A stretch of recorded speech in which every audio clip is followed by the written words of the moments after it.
नमस्कार, इन खबर में आपका स्वागत है। मैं विद्याशंकर तिवारी हूँ। चाइनीज राष्ट्रपति शी जिनपिंग भारत में हैं। देश के प्रधानमंत्री नरेंद्र मोदी उनकी अगवानी कर रहे हैं, स्वागत कर रहे हैं, नारियल पानी पी रहे हैं। लेकिन इसी दौरान देश के गृह मंत्री अमित शाह कुछ आक्रामक मूड में अमेरिका के राष्ट्रपति हों या कोई और से मतलब कौन, क्योंकि चाइना ने ही जो है कश्मीर को लेकर के बयान दिया था, उसको चेतावनी दे रहे थे कि कश्मीर के मामले में बीच में न आए, टांग न अड़ाए। कश्मीर समस्या के अंदर हम किसी और देश की दखल नहीं चाहते।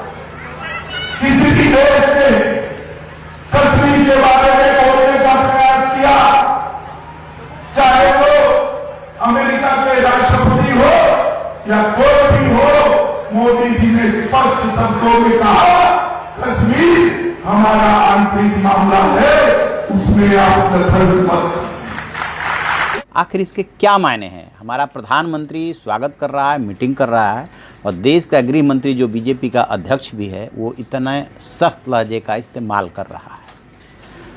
दरअसल आप पूरे कश्मीर के इशू को देखेंगे तो एक बार नहीं कई बार अमेरिका के संदर्भ में भारत ये बोल चुका है। अमेरिकन राष्ट्रपति डोनाल्ड ट्रंप के साथ फ्रांस में प्रेस कॉन्फ्रेंस करते हुए मोदी ने कहा था कि ये हमारा आपसी मामला है, इसमें किसी देश को कष्ट उठाने की ज़रूरत नहीं है।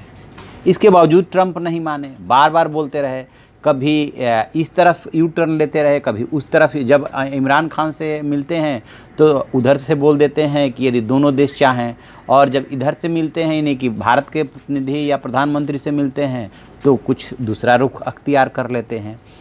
ठीक यही कुछ हुआ चाइना के साथ, यानी कि चाइना के जो विदेश मंत्रालय के प्रवक्ता हैं, पहले उन्होंने बयान दिया कि कश्मीर जो है भारत और पाकिस्तान मिल बैठ करके सुलझा ले। लेकिन दूसरे दिन जब पाकिस्तान के प्रधानमंत्री इमरान खान मिले शी जिनपिंग से, तो शी जिनपिंग ने खुद ये बात बोल दी कि कश्मीर की स्थिति पे हम नज़र बनाए हुए हैं और पाकिस्तान के जो है हितों की हम रक्षा करते रहेंगे। इसके बाद से दोनों देश में थोड़ा सा टेंशन हुआ। ऐसी बीच इनकी ये यात्रा होनी थी। तो अमित शाह जो हैं, चूँकि 2 राज्यों में विधानसभा का चुनाव चल रहा है, महाराष्ट्र में थे, तो उन्होंने बहुत ही आक्रामक होकर के ये बात बोली है कि चाहे अमेरिका के राष्ट्रपति हो या कोई और, कश्मीर के मामले में ना बोले।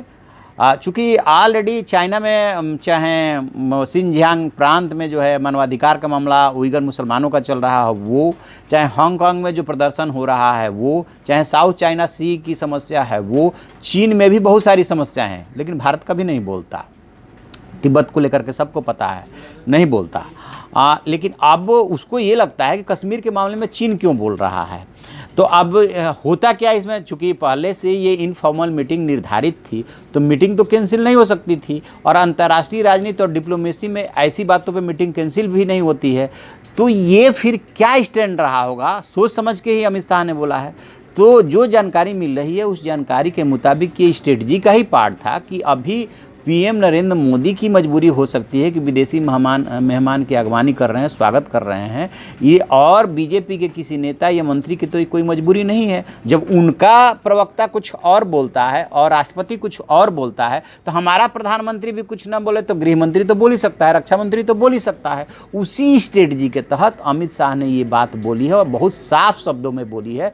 अमित शाह को 5 और 6 अगस्त को जब राज्यसभा और लोकसभा में कश्मीर संबंधित बिल को पास कराते समय जो उन्होंने बोला था, जिस आक्रामक अंदाज में कि हम कश्मीर के लिए जान भी दे सकते हैं, उसी आक्रामक अंदाज में कुछ उन्होंने ये बात दोहराई है। और ऐसे समय में दोहराई है जब कांग्रेस जो है बीजेपी और मोदी सरकार को इस बात के लिए घेर रही है कि आप जब शी जिनपिंग से मिलने के लिए जा रहे हैं तो जो अक्साई चीन है या और जो इस तरह के इशू है उसको क्यों नहीं उठाते हैं आप। मनीष तिवारी ने ट्वीट किया था कि आप इन तीनों मुद्दों यानी कि साउथ चाइना सी, हांगकांग और उइगर मुसलमानों की समस्या क्यों नहीं उठाते हैं, क्यों नहीं बोलते हैं आप चाइना के सामने, ये कह करके उन्होंने मोदी पे सवालिया निशान लगाया था। वो कमी जो है ये अमित शाह ने पूरी करने की कोशिश की है, और कांग्रेस का कोई जिक्र तो नहीं आया, लेकिन प्रकारांतर से ये समझाने की कोशिश की है कि जब आप थे सत्ता में तब आपने क्या किया था, ये हमें बहुत अच्छी तरह से पता है और हम जवाब देना जानते हैं और जवाब दे रहे हैं। अमेरिका को भी साफ साफ बताया और चीन को भी साफ साफ बता दिया। तो ये एक तरह से सोची समझी रणनीति के तहत एक पक्ष यानी कि जो शीर्ष नेता हैं वो स्वागत करते रहे और जो दूसरे नेता हैं यानी कि बीजेपी में वो दूसरे बड़े लीडर हैं। और वैसे भी सरकार में भी बेशक वो फॉर्मली जो है या प्रोटोकॉल के मुताबिक दूसरे नंबर पे ना हो, लेकिन जो डिफेक्टो वही दूसरे नंबर पे हैं। तो उन्होंने बहुत बड़ी बात कही है और चाइना को संदेश दिया। वैसे आपको एक बात बता दें कि जब विदेशी मेहमान किसी देश में होता है तो उसके साथ बहुत बड़ा डेलीगेशन भी होता है और सबसे बड़ा जो उसका सोर्स होता है वो उस देश में उस देश का राजदूत होता है, यानी कि जो चाइनी एम्बेसडर है वो उनका सबसे बड़ा सोर्स है। और वहाँ का जो स्टाफ है वो एक एक चीज़ की रिपोर्ट अपने नेता को देता है जब उस देश में होते हैं। तो अमित शाह ने क्या बोला, ये रिपोर्ट ऑलरेडी शी जिनपिंग के पास पहुँच गई होगी कि उन्होंने ऐसे बोला है, देश के गृह मंत्री ने ऐसे बोला है, दूसरे नंबर के नेता ने ऐसे बोला है। तो सरकार ने यानी कि अपनी रणनीति के तहत ये मैसेज दे दिया है। इसमें बीजेपी और निश्चित रूप से आरएसएस का भी अपना स्टैंड होगा, उसी को उन्होंने अभिव्यक्त किया है। अब ये देखते हैं कि ये जो मुलाकात हो रही है, इस मुलाकात में शी जिनपिंग मोदी जी के लिए कौन सा गिफ्ट लेकर के आए हैं, क्योंकि चाइनीज़ मीडिया जो कह रही है कि 21वीं सदी यदि भारत और चीन साथ में आ जाएँ तो एशिया का होगा। 19वीं यूरोप का था, 20वीं अमेरिका का था, अमेरिका और जो भी उससे जुड़े हुए देश हैं, और 21वीं जो है एशिया का है, बशर्ते कि चीन और भारत साथ हैं। तो क्या दोनों ने कोई रोड मैप तैयार किया है, क्या भविष्य को देखा है कि किस तरह वो साथ आ सकते हैं, क्योंकि इसमें सबसे बड़ी जो बाधा है वो पाकिस्तान है। तो जैसे ही इसमें और कुछ अपडेट मिलता है, क्या बात हुई, हम आपको बताएंगे। आप देखते रहिए हमारा डिजिटल चैनल इन खबर। Thank you. इन खबर चैनल को सब्सक्राइब करें और बेल आइकन दबाना ना भूलें।